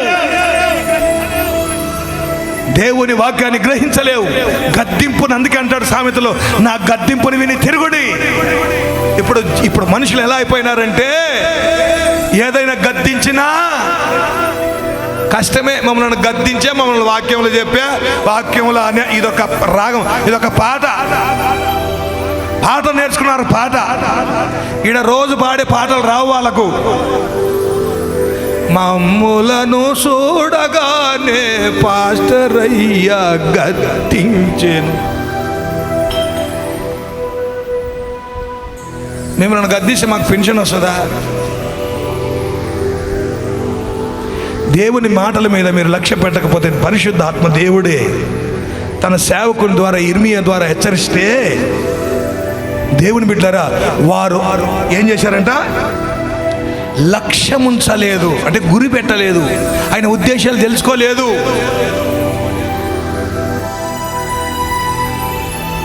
చూడండి, అప్పుడు దేవుడు వాళ్ళ పిల్లల్ని వాళ్ళ ఎదురుగానే చంపించి, చదవండి మాట, సిద్కియా కళ్ళు ఊడబెరికి అతని బబులోనుకు తీసుకుని పోటకై సంకెళ్లతో బంధించను. బబులోను తీసుకొని పోటకు సంకెళ్లతో బంధించను. ఆయన విడిపించి నడిపించడానికి తన ప్రజలను లక్ష్య పెట్టాడు, తన ప్రజల యొక్క మొరను లక్ష్య పెట్టాడు. అంతేకాదు, ఆయన లక్ష్యం, ఆయన గురి, ఆయన గోల్ ఎక్కడి నుంచి వచ్చాడు అక్కడికి వెళ్ళాలి. ఈరోజు దేవుని బిడ్డలారా, మనం ఎక్కడి నుంచి వచ్చినా అక్కడికి వెళ్ళాలి. అలా వెళ్ళేటి భూమి మీద ఏమైనా ఉన్నాయా? ప్రసంగి చూడండి, 1వ అధ్యాయంలో చెప్తున్నాడు, 1వ వచనంలో చెప్తున్నాడు. ప్రసంగి గ్రంథంలో 1వ అధ్యాయం 1వ వచనంలో, దావీదు కుమారుడును యెరూషలేములో రాజునై ఉండిన ప్రసంగి పలికిన మాటలు. వ్యర్థమని ప్రసంగి చెప్పుచున్నాడు. వ్యర్థము సమస్తము వ్యర్థమే. సూర్యుని క్రింద నరులు పడుచుండు పాటు అంతటి వలన వారు కలుగుచున్న లాభమేమి? తరము వెంబడి తరము గతించిపోచున్నది, భూమి ఒకటే ఎల్లప్పుడూ నిలుచున్నది. ఆ. సూర్యుడు ఉదయించును, సూర్యుడు అస్తమించును. తాను ఉదయించు స్థలము- ఇక్కడ చూడండి. సూర్యుడు ఉదయించును, సూర్యుడు అస్తమించును. సూర్యుడు అస్తమించును. తాను ఉదయించు స్థలము మరలా చేరుటకు త్వరపడును. ఆహా, సూర్యుని యొక్క లక్ష్యం ఏమి? ఉదయిస్తున్నాడు, అస్తమిస్తున్నాడు. ఉదయించిన చోటికి మళ్ళా త్వరపడుతున్నాడు అంట. అతని గురి, అతని లక్ష్యం ఉదయించిన చోటికి నేను త్వరగా వెళ్ళాలని సూర్యుడు వెళ్ళిపోతున్నాడంట. ఇంకా ఒక మాట చూడండి, 6వ వచనం. గాలి దక్షిణమునకు పోయి ఉత్తరమునకు తిరుగును, ఆ. ఇట్లు మరలా మరలా తిరుగుచు తన సంచార మార్గమున తిరిగి వచ్చును. తిరిగి ఏ రీతిగా గాలి ఉత్తరానికి పోతుందో, ఉత్తరం నుంచి దక్షిణానికి వెళ్తుంది. గాలి దక్షిణమునకు పోయి ఉత్తరమునకు తిరుగును. ఆ, అలా తిరుగుతూ మళ్ళా తిరిగి తన స్థానానికి రావాలని వస్తుంది గాలి. తర్వాత నదులన్నీ సముద్రంలో పడును, ఆ, అయితే సముద్రము నిండుట లేదు. ఆ, నదులు ఎక్కడి నుండి పారి వచ్చునో అక్కడికే అవి ఎప్పుడునూ మరలిపోవును. నదులు కూడా తిరిగి మళ్ళా, నదులు ఎక్కడి నుంచి వస్తున్నాయి? సూర్యుని వేడికి సముద్రంలో నుండి నీళ్లు ఆవిరైపోయి సుడిగుండంలాగా సముద్రం సుడిగుండం మారి ఆవిరైపోయి మనకు వర్షం వస్తుంది. అవన్నీ నదుల్లో చేరుతున్నాయి. ఆ నీళ్ళన్నీ మళ్ళీ ఎక్కడ చేరాలని ఉరుకుతున్నాయి, మళ్ళా సముద్రంలో వెళ్ళాలనుకుంటున్నాయి. అయితే దేవుడు చెప్పే అంతరార్థం ఏంటంటే, మన్నైనది ఈ శరీరం మట్టికి చేరుతుంది, ఆత్మ దాని దయచేసిన దేవుని యొద్దకే దాని గురి వెళుతుంది. Praise the lord. 12:7 ప్రసంగి.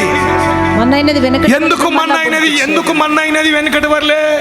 దేవుడు మనిషిని మట్టితో చేశాడు గనక ఈ శరీరం మట్టే,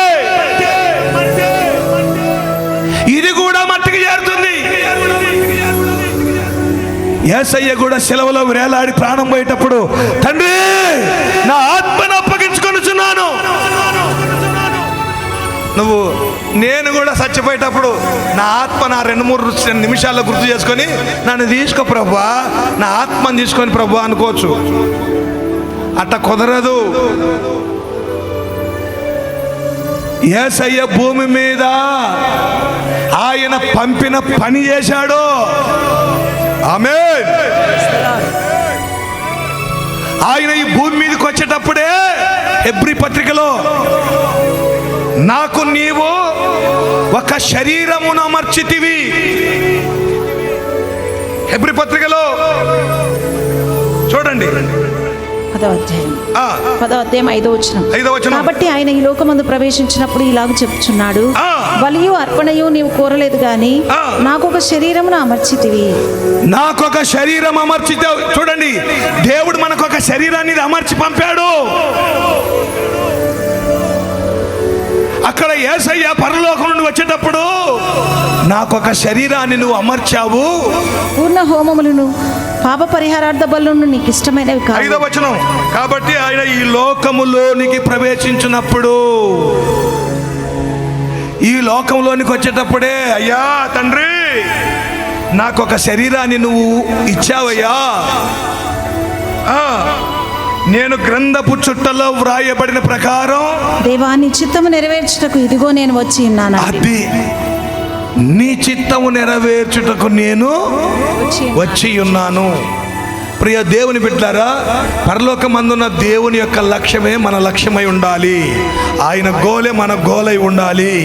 ఆయన గురే మన గురి అయి ఉండాలి. ఆయన ఉద్దేశమే మన ఉద్దేశములై ఉండునుగాక. ఇది యేసయ్య లక్ష్యం. అందుకే హెబ్రీ పత్రికలో ఇందాక మనం 3వ అధ్యాయంలో చదివిన మాట ఏంటి? మొదటగా చదివిన మాట, ఇందువలన అంటే నేను ఇందాక చెప్పిన వర్తమానం అంతటిని బట్టి ఇందువలన పరలోక సంబంధమైన పిలుపులో పాలు పొందిన ఇప్పుడు మీరు పరలోక సంబంధమైన పిలుపులో పాలు పొందిన పరిశుద్ధ సహోదరులారా, మనము ఒప్పుకున్న దానికి అపోస్తలుడును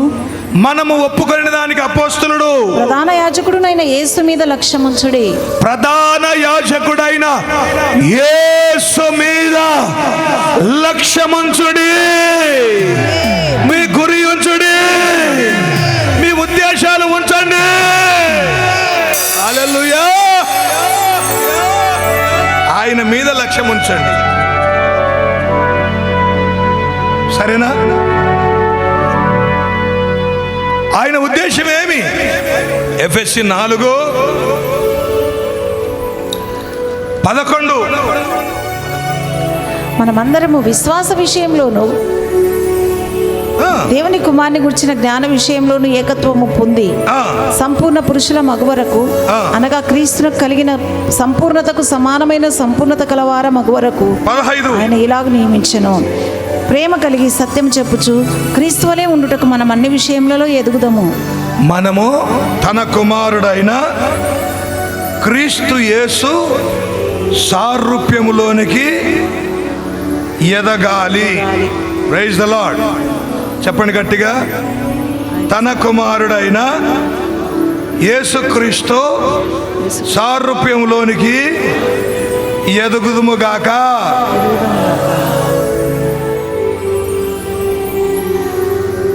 క్రీస్తు యేసు సారూప్యములోనికి ఎదగాలి. ఇది మన గురి ఉండాల. నేను చెప్పే మాటలు అర్థమవుతున్నాయా?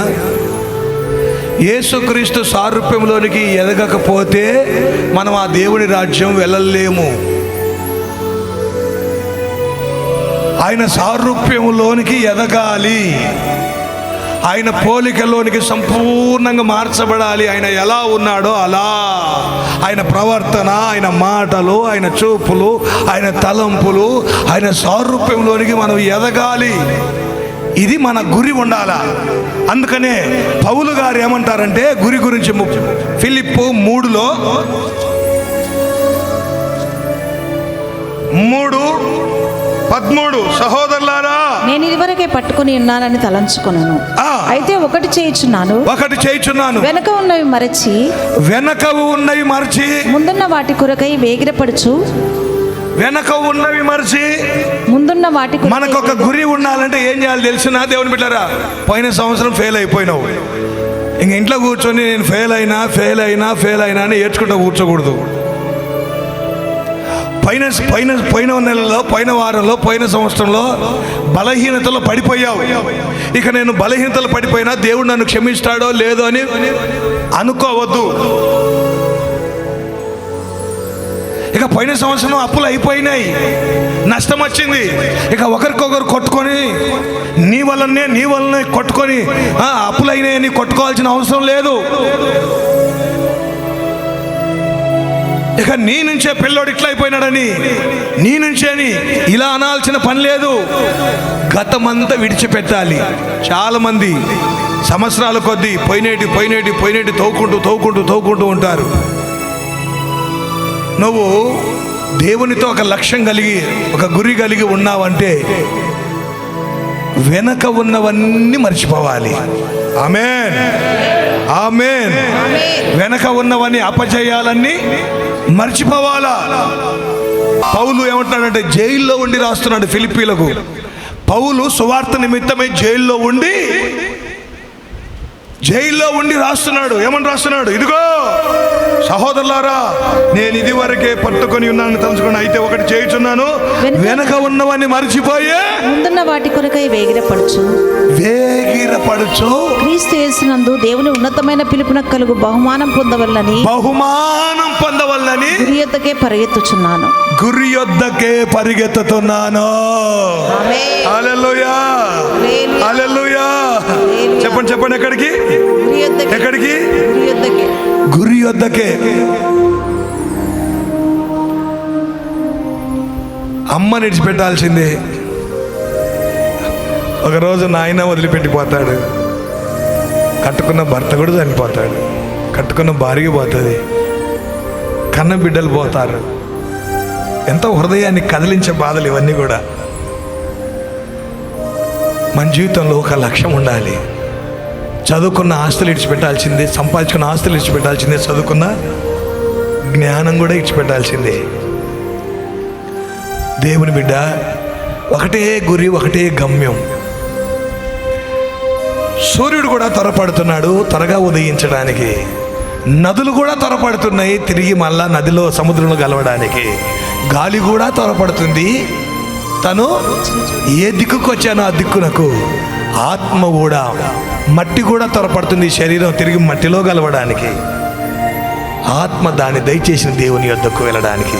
అయితే మన గురి దేవునితో కలిసి ఆ లక్ష్యాలను మనం నెరవేర్చాలి. ప్రైజ్ ది లార్డ్, హల్లెలూయా. ఎవరికి ఈ లోకంలో కొన్ని సార్లు శోకాలు, పెద్దలకు మట్టి ఇవ్వాల్సిన వాళ్ళు చిన్న చిన్న పిల్లలకు మట్టి ఇవ్వాలా? పెద్దలంటే ఎట్లుంటుంది మీరు చెప్పండి? ఆ గుండెలు తట్టుకోగలుగుతాయా? మీకు ఎవరికైనా మీ హృదయం రాతిగై, గుండె గట్టిగై, కన్నీళ్ళు రాకుండా, దయ జాలి కనకరం లేకుండా, దేవుని మాట యందు లక్ష్యం పెట్టకుండా ఉన్నట్లయితే మీ హృదయాన్ని బట్టి చెప్తున్న ఒక సూచన, పెద్ద హాస్పిటల్కి పోయి రండి. ఎక్కడికి? పెద్ద హాస్పిటల్. కర్నూలులో పెద్ద హాస్పిటల్, బూత్ బంగ్లా, శవాల ఘోష కాడికి పోయి,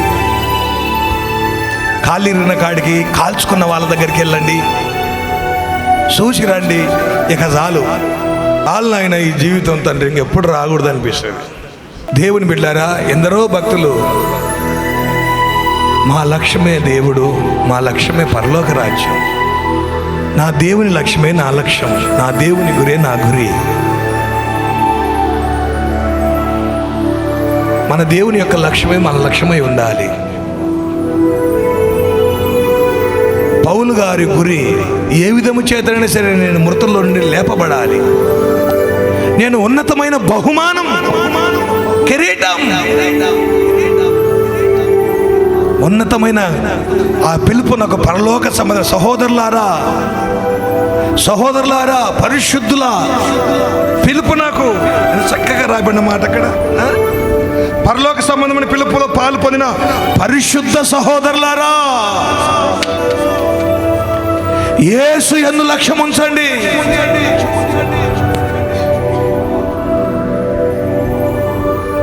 పరలోకంలో ఉన్నతమైన బహుమానం కొరకు గురి యొద్దకు పరిగెత్తండి.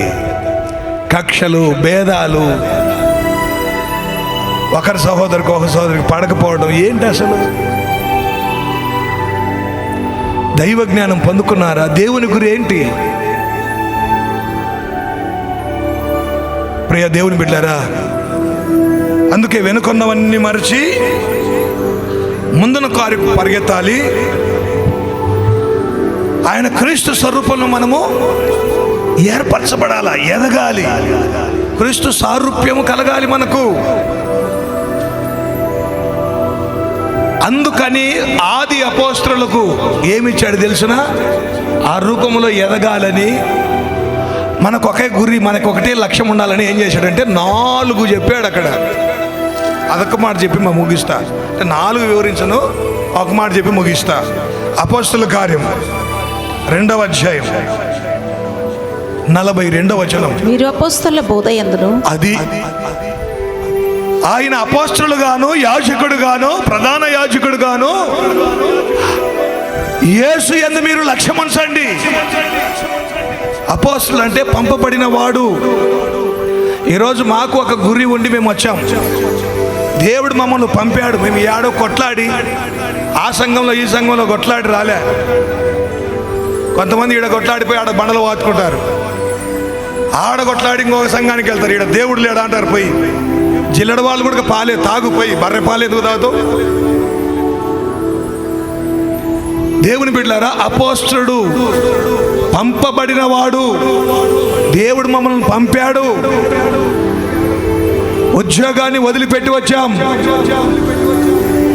ఎంతో డబ్బు వస్తే మిలిటరీలో వాటిని వదిలిపెట్టి వచ్చాం.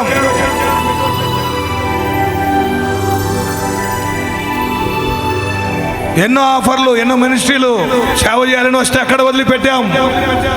దేవుడు మాకు పిలిచాడు, ప్రేరేపించాడు, పిలిచాడు, దర్శించాడు.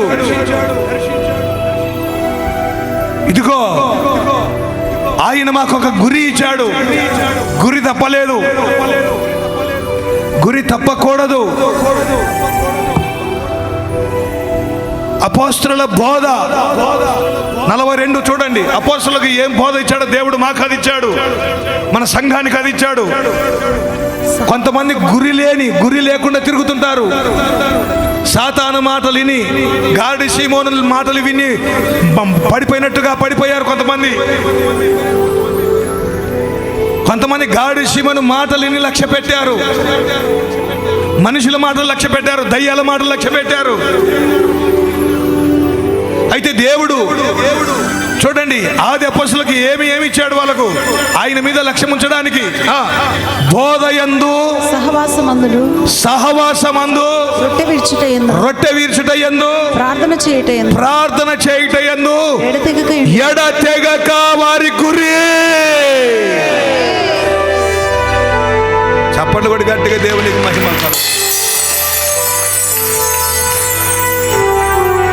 దేవుడు మనకు ఏమి ఇచ్చాడమ్మా? గట్టి చెప్పండి.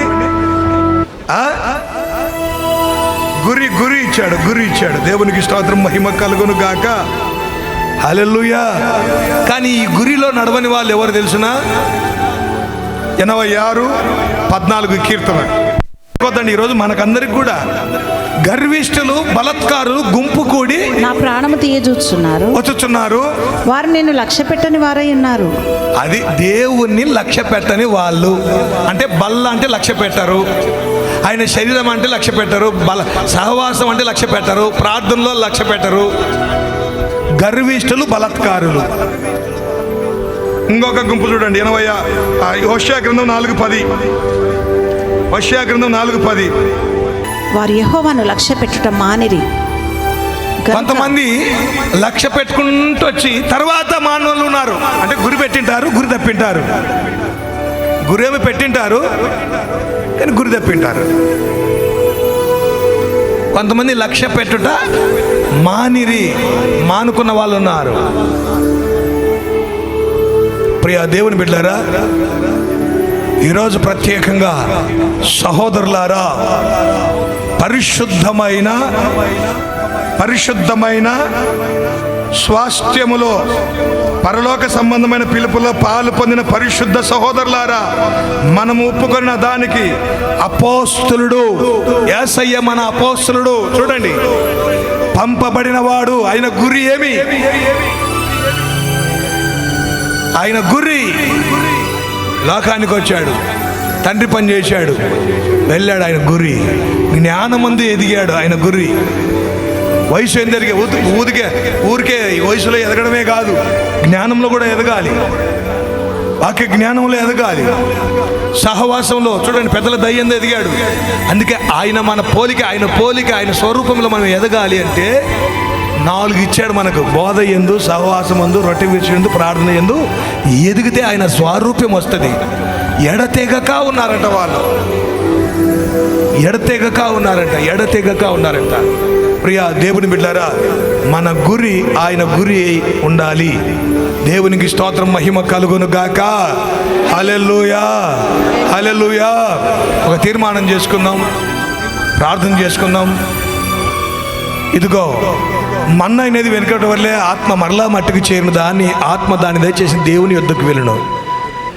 రేపు మన చదువులు రావు, మన కులము రాదు, మన ఆస్తులు రావు, మన వ్యాపారం రాదు, మన బిడ్డలు, కొడుకులు, కూతుర్లు ఎవరు మనతో ఉండరు, రారు.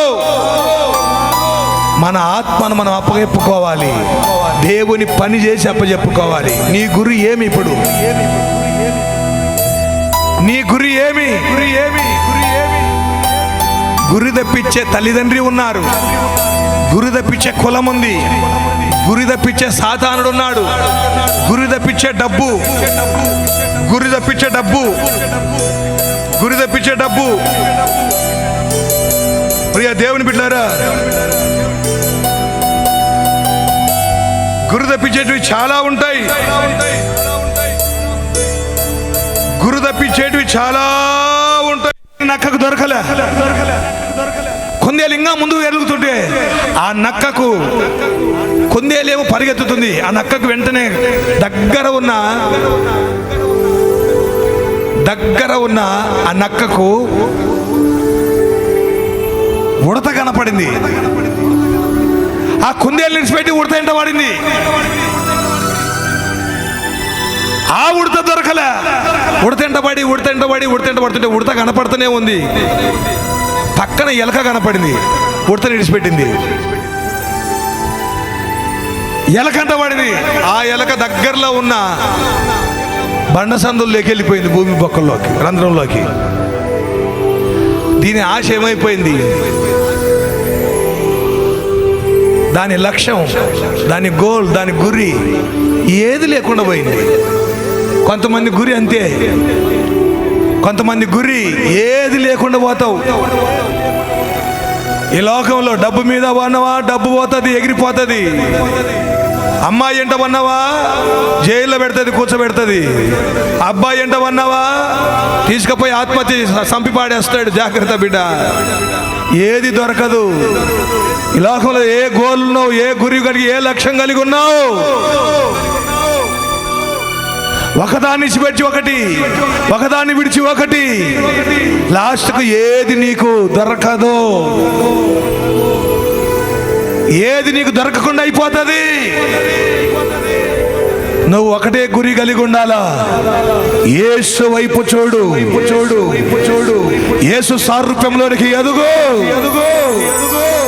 ఎదుగుటకు నీకు రొట్టె, బోధ, వాక్యం, ప్రార్థన, సహవాసం ఇచ్చాడు. ఎదుగు, ఎదుగు, ఎదుగు. ఈ గురి అంతా ఎదగడానికే ఉండాలా. వెనుక ఉన్నాయి మరులు, వెనుక ఉన్నాయి మర్చిపో. ఉన్నతమైన బహుమానం కొరకు పరిగెత్తు. కొంతమంది లక్ష్య పెట్టక దేవుని మాటలు, దైవజనుని మాటలు లక్ష్య పెట్టక కాల్చివేయబడ్డారు. వాళ్ళ పిల్లలు చనిపోయారు.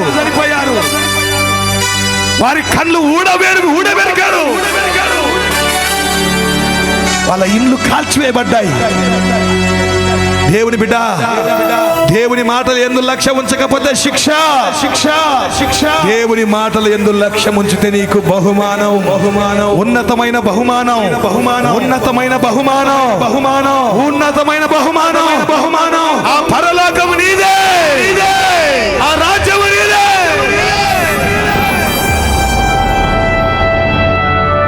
ఈరోజు నీ గురి దేని మీద ఉంది? నా ఆత్మ నా గద్దింపు విని తిరగలేదు. నా మాటలు వారు లక్ష్య పెట్టలేదు. వాళ్ళు మొరపెట్టినప్పుడు నేను వినను అంటాడు ఆయన. దేవుని బిడ్డ, దేవుని లక్ష్యం, దేవుని గురి ఏమో తెలుసుకున్నావు. సాతాను గురి ఏమో తెలుసుకున్నావు. కొందరు లోకం వైపు చూశారు, మనుషుల వైపు గురి పెట్టుకున్నారు, ఏమైపోయారు. కొందరు భక్తుల గురి చూశాడు, వాళ్ళ గురి పెట్టుకొని నోవాహు ఓడపై గురి పెట్టాడు. యోసేపు ధాన్యం వైపు గురి పెట్టాడు. ఇలా ఎందరో సాధించారు. దేవుని యొక్క లక్ష్యాలను సాధించారు. నీవు కూడా దేవుని లక్ష్యం ఏమో తెలుసుకో. దేవుని లక్ష్యం మీద నువ్వు లక్ష్యం ఉంచు. దేవుని గురి మీద నీ గురి ఉంచు. దేవుని ఉద్దేశం మీద నీ ఉద్దేశం ఉంచు. నా ప్రజల యొక్క మొర్రల మీద నేను లక్ష్యం ఉంచానంటాడు దేవుడు. ఒక తీర్మానం చేసుకో. ప్రార్థన. మహోన్నతుడైన తండ్రి, పరిశుద్ధుడా, సర్వాధికారివైన దేవా, నీ నామమునకు స్తోత్రములు నాయనా. నీకు కృపను బట్టి నాయన మమ్మల్ని అందరినీ కూడా సజీవులుగా ఉంచి మరొకసారి నీ సన్నిధిలో ఆనందించేటువంటి భాగ్యం ఇచ్చినారు. నీకు వందనాలు. ఎందరో ఈ సమయం చూడలేక గతించిపోయినారు ప్రభా. కేవలం నీ కృపను బట్టి మమ్మల్ని బ్రతికించిన తండ్రి నీకు వందనాలు. నీ సన్నిధిలో నిలబడి నాయన ప్రభా, అయ్యా నిన్ను ఆరాధించేటువంటి భాగ్యమును మాకు కలుగజేసి నీ మాటలు వినేటువంటి కృపనిచ్చినారు. నీకు వందనాలు ప్రభా. ఈ దాసుని నీ ఆత్మ అభిషేకంతో నింపి నాయన మాట్లాడిన ప్రతి శ్రేష్టమైన నీ మాటలను బట్టి నీకు స్తోత్రములు చెల్లిస్తున్నాను ప్రభా. అయ్యా నా తండ్రి, ప్రధాన యాజకుడైనటువంటి నీపైన మేము లక్ష్యం ఉంచాలని అయ్యా నీ వాక్ ద్వారా సెలవిచ్చిన తండ్రి నీకు స్తోత్రం. అనేక మంది నాయన ఈ లోక సంబంధమైన వాటిని గురిగా పెట్టుకొని వాటిపైన లక్ష్యం ఉంచుతూ వారి జీవితాలు నాశనం చేసుకుంటున్నారు ప్రభా.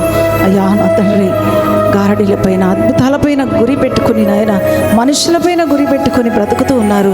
సాతాను యొక్క గురి కలిగి నేరాలు మోపుతూ ఉన్నారు, మోసాలు చేస్తూ ఉన్నారు, ద్రోహాలు చేస్తున్నారు ప్రభా.